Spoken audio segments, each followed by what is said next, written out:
Think someone sent you a message that disappeared or isn't showing up on your phone? This is very frustrating.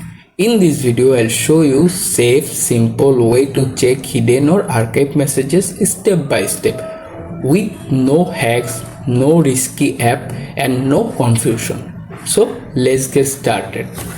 First of all, open the Messages app on your phone. After the app is open, tap on your profile picture in the top right corner.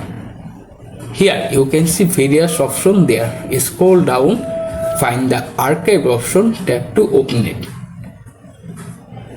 In the menu you can see the all of hide messages there if you previously archived or hidden them.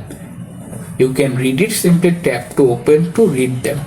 However, if you decide to back to the hidden messages on your first page appear, don't panic. That is very simple.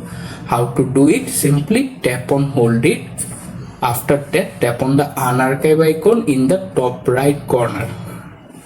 And that's it. Automatically unarchive the hidden text messages or SMS and appear the messages home screen.